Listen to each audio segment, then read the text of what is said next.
A Fundação da Liberdade Econômica é um centro de pensamento, produção de conhecimento e formação de lideranças políticas que se baseia na defesa do liberalismo econômico e do conservadorismo como forma de gestão. Para mais informações, acesse flebrasil.org.br. Olá a todos, eu sou Eduardo Fayet, da Fundação da Liberdade Econômica, e este é mais um episódio do Liberdade em Foco, o podcast da Fundação da Liberdade Econômica. Sejam todos bem-vindos. No nosso podcast de hoje falaremos sobre consignado para aposentados. E para falar sobre o assunto, convidamos Bernardo Santoro, entrevistado da Fundação da Liberdade Econômica. Bernardo Santoro é mestre em Teoria do Direito, especialista do Instituto Milênio e do Instituto Liberal do Rio de Janeiro. É titular do Conselho Curador da FLE e preside o PSC Rio Grande do Sul. Bernardo, é uma satisfação recebê-lo aqui no podcast da Fundação da Liberdade Econômica. Seja muito bem-vindo. Obrigado, Eduardo. É sempre um prazer estar falando com os nossos podcasters e ouvintes. É uma honra inenarrável ver que esse grande produto da Fundação tem servido para trazer informação para todas as pessoas que queiram ouvir um pouco sobre o que é a liberdade econômica e quanto isso pode mudar o Brasil. Bernardo, exatamente nessa linha que é o nosso assunto de hoje, né? Que é a questão do consignado que tem aí causado um certo frisson na imprensa, né, de uma forma geral, e nas relações entre o governo e os bancos privados e públicos de uma forma geral, né? Inclusive baixando taxa, aumentando taxa, inclusive ontem, né, tiveram alguns lances. E aí, para a gente começar, eu acho que o que é mais importante é entender o que é o empréstimo consignado e como isso afeta positivamente ou não, né, o crédito no Brasil. Perfeito, Eduardo. O crédito, né? Quando a gente fala em crédito, a gente fala em empréstimo. E aí é muito bom a gente ter em mente que quando a gente está falando em emprestar dinheiro para alguém, você tem que ter, antes do empréstimo em si, uma poupança prévia que possibilita o empréstimo. Então, para que uma pessoa possa emprestar algo a alguém, ele tem que ter poupado aquele recurso antes para ele ter como emprestar aquele recurso para um terceiro. Então, o empréstimo, ele necessariamente está vinculado a uma capacidade prévia do emprestador de ter conseguido poupar recursos para que esses recursos possam ser emprestados. E aí, a partir do momento em que você faz esse empréstimo, quanto maior a segurança que o emprestador tem em ter o retorno desse dinheiro que será emprestado, com juros, obviamente, menor é a taxa de juros imposta a esse empréstimo. Por quê? Se a gente parar para pensar, a taxa de juros, na verdade, ela não deixa de ser um preço. O que significa isso, né? Dentro de uma relação de escassez, quanto maior a capacidade que uma pessoa tem de emprestar, ou seja, quanto mais dinheiro um poupador tem poupado, mais dinheiro ele tem disponível para fazer esse empréstimo. Então, a taxa de juros, que é esse preço do empréstimo, tende a diminuir. Da mesma maneira, quando tivermos poucas pessoas buscando esse recurso, né, buscando o empréstimo, se tiver poucas pessoas, você também tende a diminuir a taxa de juros. Por outro lado, se você tem poucas pessoas emprestando e muitas pessoas querendo empréstimo, essa taxa de juros tende a subir. Outra coisa que influencia muito esse preço do empréstimo, que é a taxa de juros, é exatamente a segurança que você vai ter nessa relação. Quanto maior a segurança, menor a taxa de juros. Quanto menor a segurança, maior a taxa de juros. E aí é que entra o consignado como um elemento de segurança para o emprestador. Como o consignado é um empréstimo onde você abate partes, né, do empréstimo, né, você vai abatendo o empréstimo mês a mês, e fazendo essa amortização do empréstimo numa folha de pagamento, você tem um aumento muito grande da segurança para o emprestador poder emprestar para a pessoa que efetivamente quer esse recurso emprestado. Então, o que faz o consignado ser muito atraente para os bancos é o fato de que, a princípio, existe uma segurança muito grande de que esse empréstimo será pago em folha, né? E, portanto, com muita segurança. Essa segurança ela não é absoluta. E por que ela não é absoluta? A pessoa que efetivamente pegou o empréstimo pode falecer, pode haver algum tipo de problema de, por exemplo, falência da empresa que garante esse empréstimo, se não falência, porque no caso do Estado, né, no caso do Estado de maneira lato, né, tanto União quanto Estados e municípios, você pode não ter falência, mas se você tiver uma crise fiscal grande, como aconteceu, por exemplo, no Rio de Janeiro em 2017, você pode também ter atraso, até não pagamento, como aconteceu já, inclusive, em alguns lugares do poder público ter retido o empréstimo, né, o consignado. Então, você também não tem uma segurança completa e absoluta, e isso faz com que a taxa de juros talvez não seja tão pequena quanto fosse querido ou esperado pelo tomador do empréstimo, que tem esse dinheiro descontado da sua folha. Mas, dentro de um processo macro brasileiro, obviamente que o empréstimo consignado ele traz uma segurança muito grande frente a outras modalidades de garantia de empréstimo, como, por exemplo, garantia real, garantia fidejussória, e outras modalidades de garantia para empréstimo. Então, o consignado acaba sendo um instrumento de garantia muito bom para as pessoas em geral e faz com que haja uma redução dessa taxa de juros do preço desse empréstimo. E, Bernardo, uma questão que também com certeza as pessoas estão se perguntando é, com todas essas condições positivas, né, mais positivas do que negativas que você acabou de descrever, por que os bancos foram contra essa redução do teto de juros para o crédito consignado, principalmente considerando um certo baixo risco, né, um baixo risco na operação de crédito para essas pessoas por essa modalidade? Perfeito. Quando você tem uma interferência do governo no preço das coisas, seja ele que tipo de interferência for, tá? Se você tiver uma interferência do governo no preço de alimento, no preço de plano de saúde, no preço de vestuário, no preço, seja do que for, quando você tem tabelamento de preço, normalmente o governo gera uma escassez. Como eu falei para vocês, o preço das coisas ele não é aleatório. Ele, na verdade, é formado a partir de um processo de oferta e demanda, onde vários elementos estão sendo conjugados pelo mercado de maneira dinâmica, dentro de um processo de tempo e de distribuição de conhecimento na sociedade, para que esse preço seja formado. Então, esse preço ele não sai da cabeça das pessoas. Ele, na verdade, é produzido dentro do recurso do tempo, nessa relação entre oferta e demanda, né? Isso para qualquer tipo de preço. E aí a gente não pode nunca partir de outro ponto que não seja esse. A taxa de juros ele é um preço como outro qualquer, só que ele, nesse caso, é um preço sobre o empréstimo. Quanto custa um empréstimo? Quanto custa você pegar um empréstimo? Um empréstimo custa a taxa de juros que você paga por ele. Então, ele é um preço, e como todo preço, ele é formado através de um processo de oferta e demanda.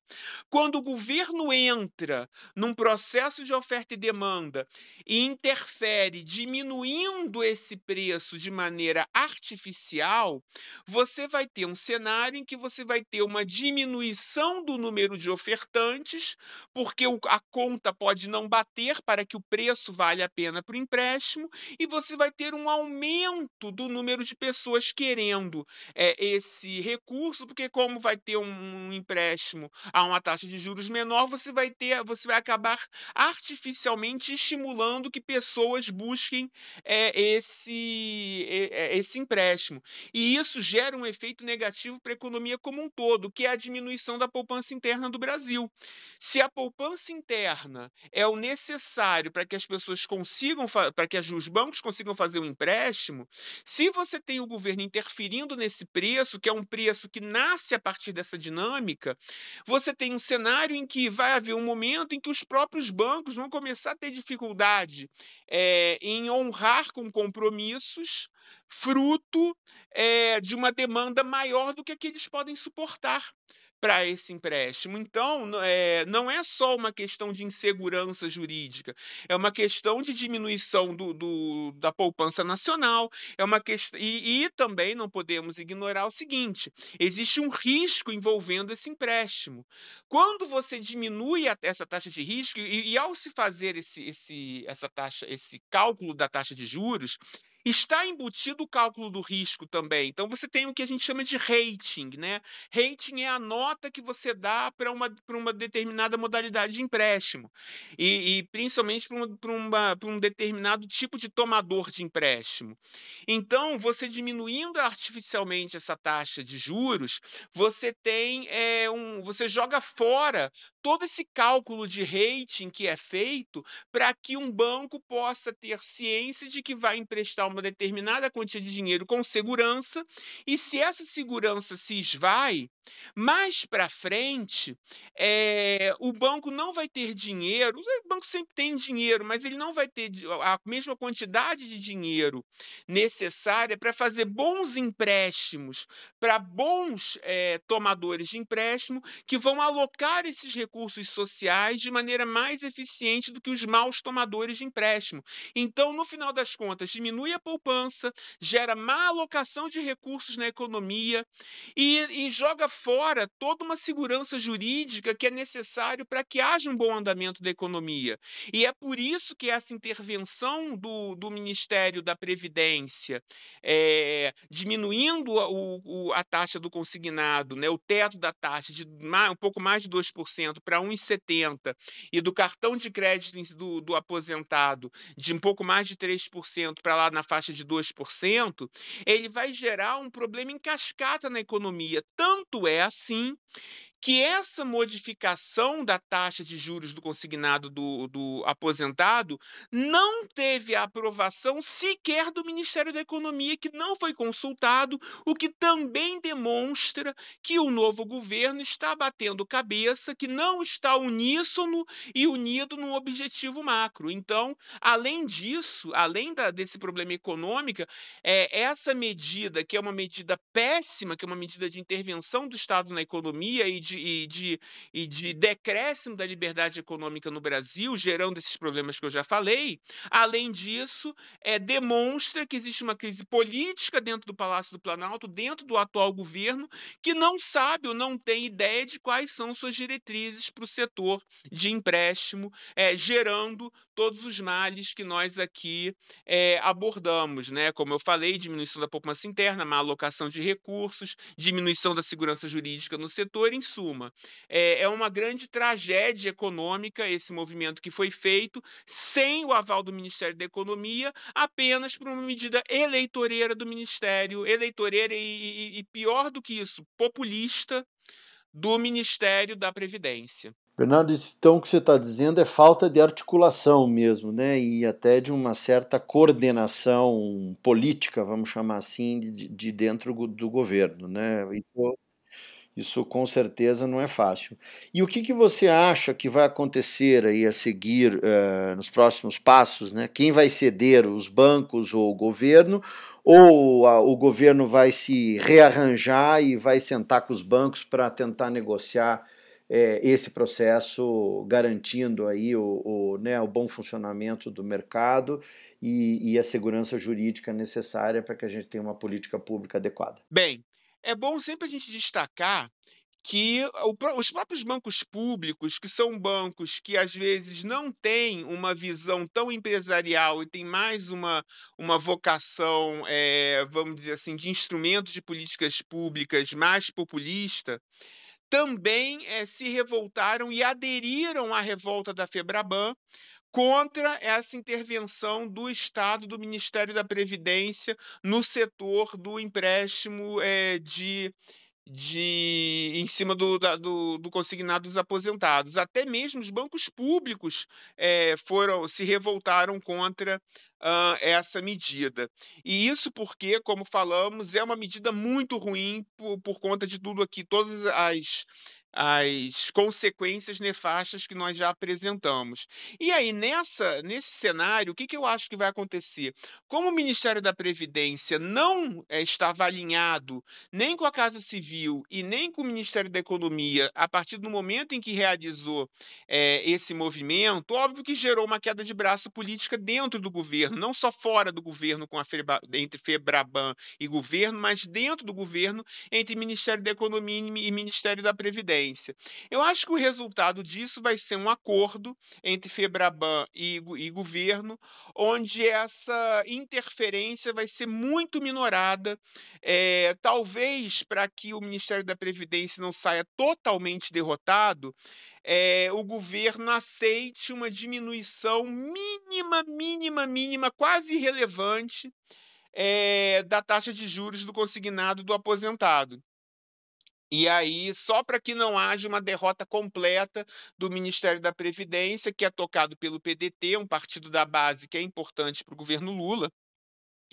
Então, por causa disso, não vai haver uma derrota completa. Mas a sensação que eu tenho é que o governo vai ceder, porque dentro do próprio governo não há uma diretriz absolutamente clara acerca desse movimento político que ocorreu. Na verdade, muito pelo contrário, há uma dissensão muito grande. E isso vai favorecer com que a Febraban consiga impor a sua agenda, que nesse caso especificamente, né, pontual, não é uma regra, mas pontualmente nesse caso é uma bandeira que vai ser benéfica para o Brasil como um todo, porque, como eu falei, não vai atacar a poupança externa brasileira, não vai gerar má alocação de recursos e não vai gerar a insegurança jurídica, que é o que está acontecendo com essa medida. Então, eu acho que vai haver o governo vai retroceder, não vai retroceder totalmente, vai retroceder aí 80%, 90%,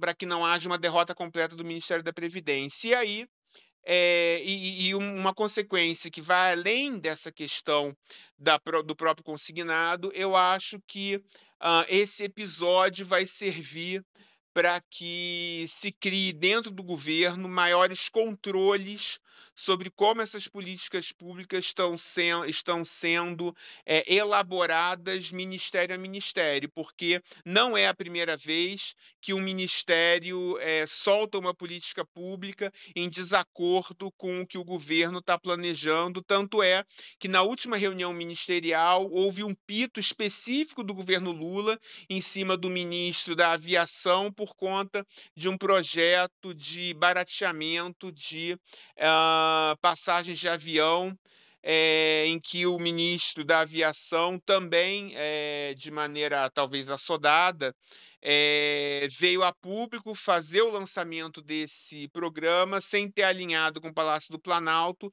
e com o Ministério da Economia e com o Ministério da Casa Civil, o que mostra, reitero, uma certa bagunça nesse governo, principalmente por conta de um desalinhamento de certos aliados do governo que aparentemente têm uma agenda que não coaduna, ou não coaduna totalmente com o governo, ou, mesmo coadunando ideologicamente com o governo, não consegue se coordenar de forma que o governo como um todo tenha ganhos políticos com isso, e sim, tão somente as pastas que efetivamente produzem essas políticas, o que demonstra bagunça e falta de respeito à hierarquia dentro do governo.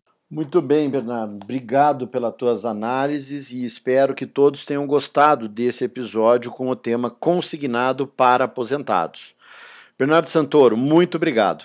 Eduardo, é um prazer, um grande abraço aí a todos os nossos ouvintes e aos podcasters, e estou aqui, como sempre, à disposição da nossa Fundação da Liberdade Econômica para um Brasil mais próspero, justo e livre. Muito bem, e para você que acabou de nos ouvir, muito obrigado pela sua audiência. Para mais informações, acesse o site flebrasil.org.br e siga as nossas redes sociais no Facebook e Instagram, @FLE Econômica, e no Twitter, @FLE Brasil.